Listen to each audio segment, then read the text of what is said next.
Hey everybody, welcome back to the Shovel Knight playthrough. So we're gonna finish up the first third of the game here and Okay, start the Spectre butt Knight code is stage. bullshit. It didn't say let's get butting, it said let's get shoveling. There are actually a couple of instances where even just during normal dialogue they forgot to change the butt, the thing to butt. There was one example in particular towards the end of the game that I don't really remember off the top of my head because this was recorded like about a month ago at the time of this recording. So Please tell me that one of the instances is an actual instance of Shovel Knight's name so that we can see Shovel Butt. I think that they were a little bit more shovel butt. You know what? That's what they need is a butt swap mode where you can swap out whatever words you want with butt. So the entire game is just everyone going butt. I don't know, man. Prepare thy butt. That doesn't exactly sound right. Well, they already said steal thy butt. Yeah, but you know, that, It's the same that thing. sounds old. Kids are idiots. They're not going to exactly jump onto that. It means the same thing, though. It meant that to me. I can just imagine some really into it erotic LARPers saying that phrase unironically. Well, I mean, ultimately, if you have the Steam version, you could always go into the program files and just change the dialogue yourself. True. So, honestly, I think Spectre Knight stage is probably my favorite in the game if I had to pick. Like, in terms of everything, the level design, it's not my favorite music track, but it's up there. The atmosphere, I just think that this is probably my favorite, the most fun stage for me to plow through. Because it's not too easy, it's not hard, but you have to try. I don't know, I love this stage. It's one of my favorites in the game. Goddamn frogs. Oh, okay. Part of me Never wishes mind. I there hate was a these Shovel Knight frogs. that Worst had all stage. 0 out of 10. I forgot about. I forgot about those frogs. Are absolutely irritating. Yeah, they kind of are. Those kind of jumping patterns are a pain in the ass to deal with in any 2D platformer. Yeah, that's why I love the Orbs of Chaos because they murder the frogs pretty damn good. It's the frickin' lightning actually, where you think, okay, I'm gonna drop on them, and then yeah, the lightning and the jumping patterns combine to make a really annoying enemy.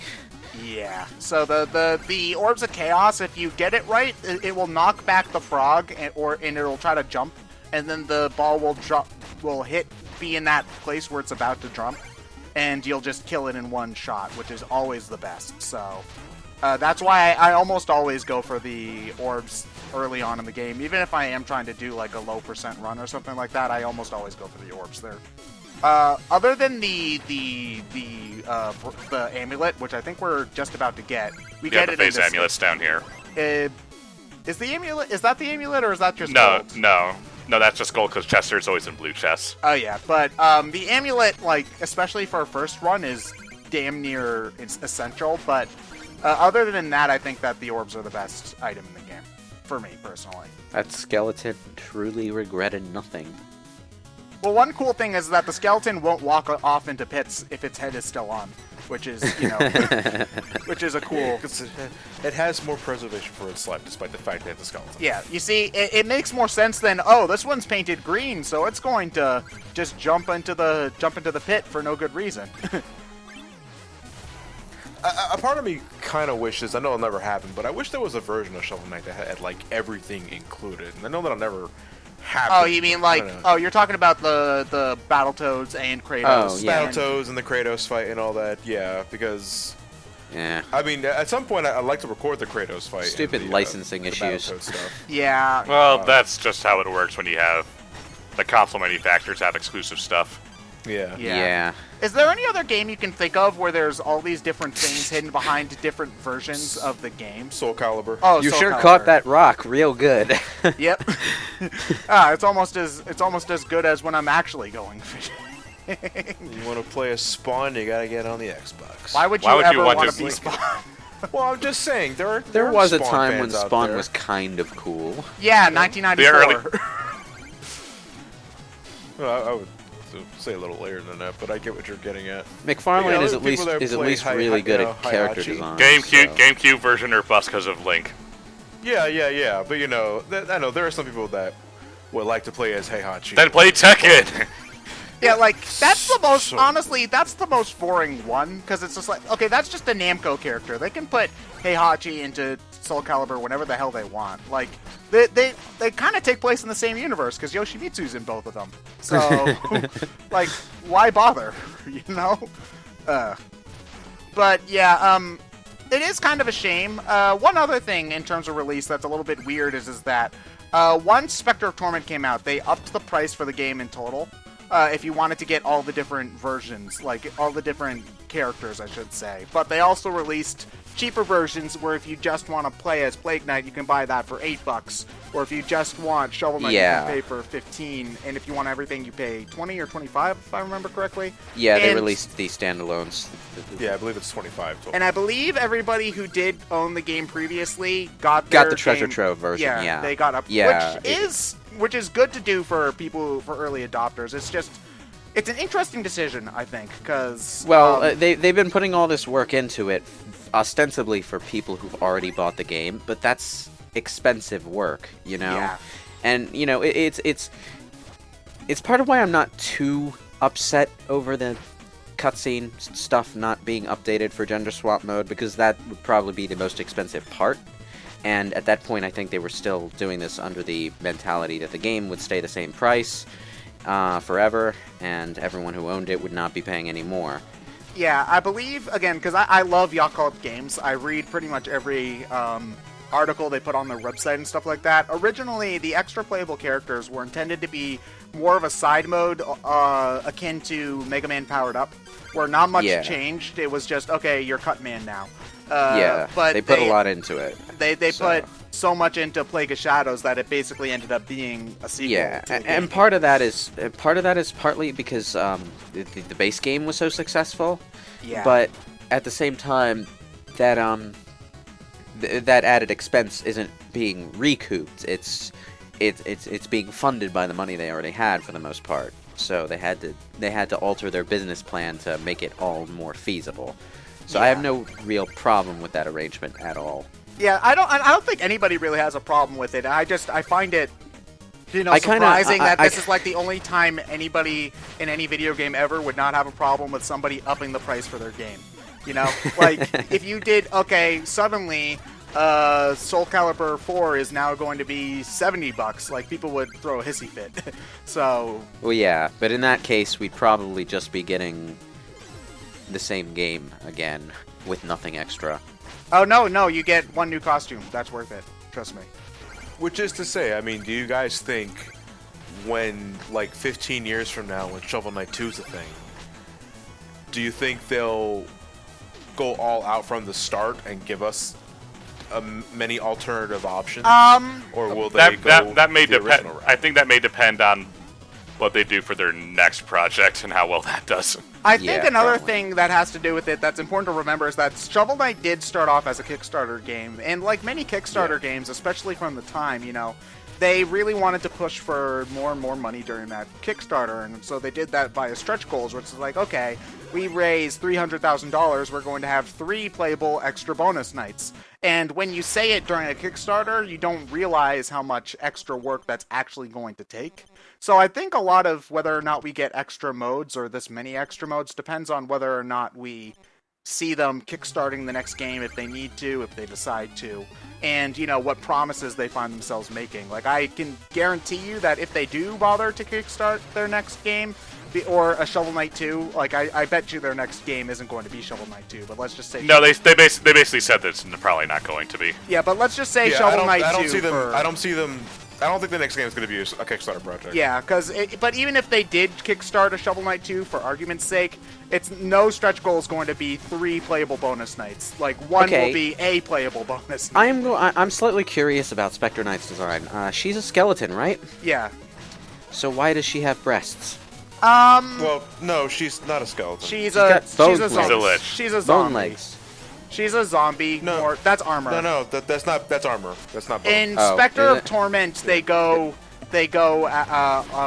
into this a little bit more. But Spectre Knight, when he died, well, he didn't really die. Like, on his last breath, he made a deal with the Enchantress to become Spectre Knight in order to, like, continue living, basically. So he's more of a zombie than a skeleton. It's just, the Grim Reaper connotations make you think that he's supposed to be a skeleton, basically. Right, yeah, that might be it. Yeah. What I can see of her legs is, like, incredibly skinny, too. Yeah, did Spectre Knight just pull a Samus Aran?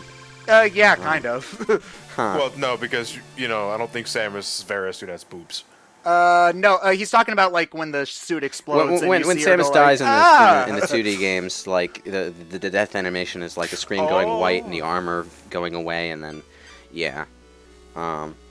Okay, so this is actually one really cool thing I love about this game's storytelling, and so I'm going to get my English major glasses out here for a minute, because it's time to read between the lines, gentlemen.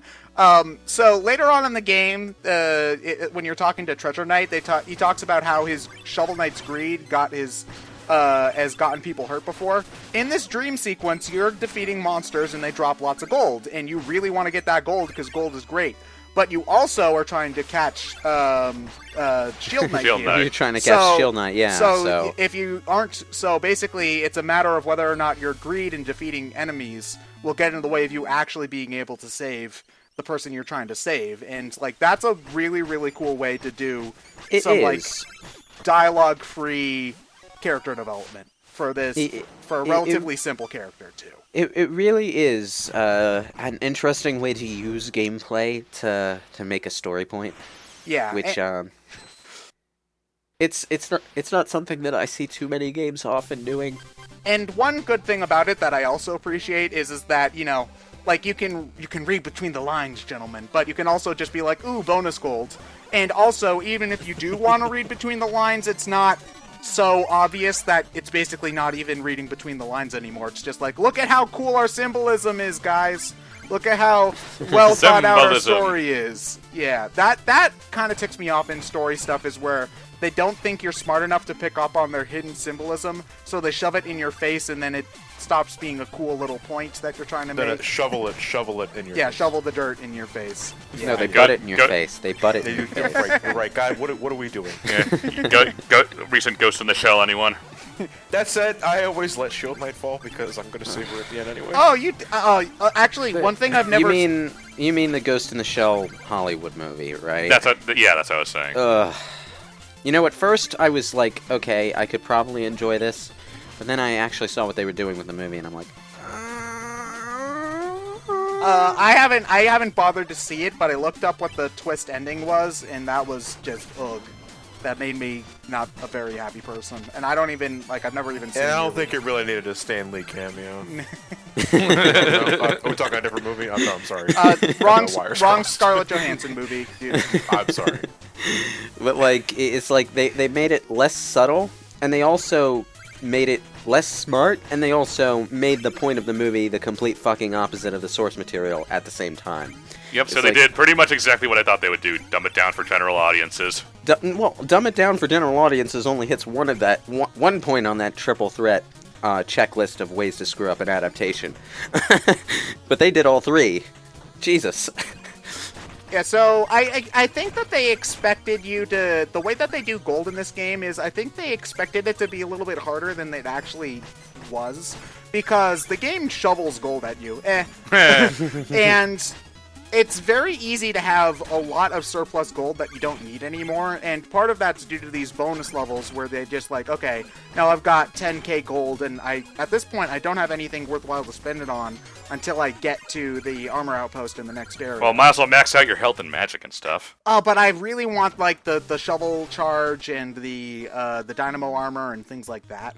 I would rather have that than one extra point of health, So They're not that expensive. The extra health upgrades do get more expensive as you buy more of them.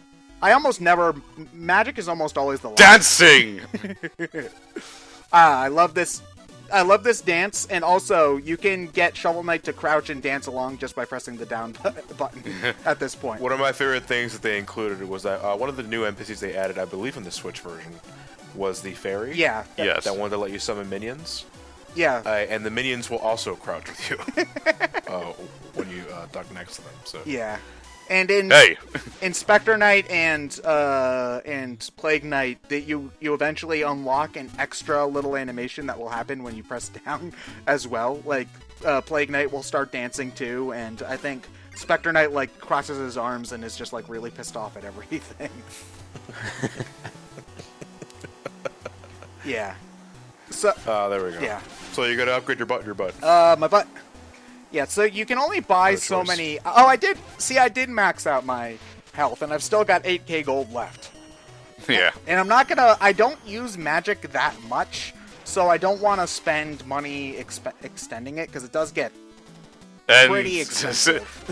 very expensive, Douglas. Yeah. Maximum butt. Yeah, because like we still have another 4 upgrades to go for that, and they keep on getting more and more expensive. And it's just like I'm not going to use my magic to the point where I will need. You walked past a pile of 100. dirt that had jewels in it. No, Actually, the one in the town has no jewels in it. Yeah, Oh. you shovel it to prove to the hedge farmer that you are the real butt.